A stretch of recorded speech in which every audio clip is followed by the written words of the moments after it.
وہ تو تھا, ہمیں پتہ ہے کہ ہمارا ایل بی او ڈی میں اور آر بی او ڈی میں کیا کیا مسئلے ہیں, اور ہم نے چاہا بھی کہ ہمیں وہ وسائل دیا جائے تاکہ ہم یہ ایشوز کو ایڈریس کر سکیں. آپ اگر اٹھائے میرا 2020 کا جب میں نکلا تھا سیلاب کا, یہ جو اس وقت کا 2020 تھا یا 2020 میں جو مانسون ہوا تھا, تو اس میں بھی جب ہم نکلے وسائل کم تھے, تو ہمارا مطالبہ تھا کہ ہمیں ایٹ لیسٹ اپنا حق دیا جائے, کوئی ایکسٹرا پیسہ نہیں, کوئی اضافہ نہیں کیا جائے, لیکن ہمارا پورا شیئر دیا جائے این ایف سی کا, ہمارا پورا شیئر جو ہمارا اپنا پیسہ بھاریا ٹاؤن کیس میں سپریم کورٹ میں موجود ہے, جو کوئی ٹیکسز کا کیس میں سندھ حکومت کا کچھ پیسہ کسی اور کورٹ میں موجود ہے, اسی پیسہ کو ہمیں ایکسیس دو تاکہ ہم آر بی او ڈی اور ایل بی او ڈی کا جو ایشوز ہے ان پہ کام کر سکیں. ہمیں وفاقی حکومت اور ان سارے ادارے سے 2020 میں جواب ملا. اگر وہ کام ہم اس وقت شروع کرتے تو شاید تھوڑا فرق ہوتا, مگر اس لیول کا اوبیسلی ہم تب بھی نہیں سنبھال سکتے. آج بھی ہم وہی مطالبہ دہراتے ہیں کہ ہم یہ پورا انٹرنیشنل محنت تو کریں گے, لیکن دنیا دیکھ رہا ہے کہ آپ اپنا وسائل میں سے کتنا وسائل رکھ رہے ہو, اور جہاں ہمارا پیسہ, آپ کا پیسہ, سندھ کے عوام کا پیسہ آج بھی موجود ہے, وہ انٹرسٹ اکٹھا کیا جا رہا ہے کسی جوڈیشری کا اکاؤنٹ میں یا کسی اور اکاؤنٹ میں, وہ تو پیسہ ہمیں اس کام کے لیے دیتے, because the level and the scale of the infrastructure and the irrigation infrastructure جس کو ہم نے صحیح کرنا ہے, اس کے لیے ہمیں بہت وسائل کی ضرورت ہوگا. جہاں سے بسی تھے نو ڈاؤٹ آف تو صاحب کی بات موسٹ ایکٹیو فارن منسٹر. اچھا, اگر اتنا بڑا فلڈ آیا ہے سندھ تقریباً بڑا افیکٹ ہوا ہے سیلاب سے, پھر جو باہر کے ممالک ہیں اس حوالے سے آپ آئندہ چند روز میں اس کا آپ نے بولا کہ بہت ساری چیزوں کی ضرورت ہے, اس حوالے سے آپ نے کن کن ممالک سے اب تک رابطہ کیا, اور سب سے سوال میرا یہ کہ موجودہ جو سیاسی صورت حال ہے وہ ٹھیک نظر نہیں آ رہی. ایک جانب دہشت گرد پھر سے سر اٹھانے لگے ہیں, اور دوسری جانب ملک میں جو ایک سیاسی عدم استحکام ہے, تو مختلف سیاسی جماعتیں ہیں ان کے آپس میں اتنے گریویسز بڑھ گئے ہیں کہ ملک کو پچھلے کچھ ڈال دیا ہے. تو اس حوالے سے آپ کیا کہیں گے, جو مطلب کہ جو کسی پارٹی کے چیئرمین یا رہنما آگے نہیں آنے چاہ رہے, کیا آپ ان کو سوال سے کوئی بات چیت کے لیے آن بورڈ لیں گے کہ نہیں لیں گے؟ تو اب جہاں تک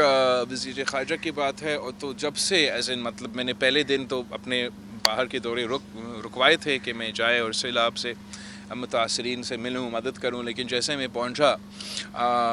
لڑکانہ اور الکت کے علاقوں کو, مجھے تو فوراً اندازہ ہوا کہ یہ ایک ایکسٹرا آرڈنری ایک ایونٹ تھا. یہ جیسے میں کہتا ہوں قیامت سے پہلے قیامت تھا. تو تب سے پھر میں رکا نہیں ہوں, تب سے میں مسلسل بھاگ دوڑ کر رہا ہوں دنیا بھر میں, اور وہ اس لیے کہ لوگ کا یادداشت تو تھوڑا سا کمزور ہوتا ہے, اور 3-4 دن کے لیے آپ کا BBC پہ اور CNN پہ وہ دکھا رہے تھے کہ پاکستان ڈوبا ہوا, پھر دوسرے کرائسس ہو جاتے, ٹینشن چلا جاتا ہے. تو میرا پورا محنت یہی رہا ہے کہ میں دنیا بھر میں جہاں یوکرین کا اور روس کا جنگ چل رہا ہے اور اس کی وجہ سے معاشی مشکلات دنیا بھر میں ہیں. آپ سوچے جرمنی جیسا ملک میں لوڈ شیڈنگ ہو رہا ہے, تو ایک بہت مشکل وقت معاشی طور پہ ان کے لیے بھی, چین کے لیے جو کووڈ کا امپلیکیشنز ہے اس کے بعد جو معاشی حالات ہے وہاں بھی وہ اپنا بیلٹ ٹائٹننگ کر رہے ہیں. تو اس مشکل معاشی حالات میں مسلسل جگہ جگہ جا کے سیلاب متاثرین کی جو مسئلہ ہیں وہ ایک بار پھر ان کو یاد دلواتا ہے, مدد لینے کی کوشش کرتا ہوں. فائنانس کرنے کا جو طریقہ ہے وہ ہم اس سلسلہ میں ہم کوشش کر رہے ہیں, لیکن مجھے اندازہ ہے کہ یہ سلسلہ جیسے میں نے کہا ٹائم لے گا. جنوری 9 پہ ہم اپنا جو ابتدا کریں گے, لانچ کریں گے, اس کے بعد مزید کام کرنا پڑے گا. جہاں تک دہشت گردی کی بات ہے, all I can say is I told you so. مطلب آپ مجھے ایک دفعہ بتائے, جب یہ ایڈیوٹک سلسلہ چل رہا تھا, جب ملک اپنا خود نیشنل سیکیورٹی کے خلاف فیصلے لیا جا رہا تھا, تو میں اس وقت بھی کہہ رہا تھا کہ یہ دس از ریڈیکولس. کون سا ملک یہ کرتا ہے؟ آپ مجھے پوری دنیا میں اگزامپل دکھائیں کہ جو دہشت گرد ہے, جو آپ نے کہا بلیکر دین بلیک دہشت گرد, جن کو آپ نے شکست دلوایا ہوا, جو ملک وہ کام اپنے سرزمین میں کر دکھایا جو پورے نیٹو اور پوری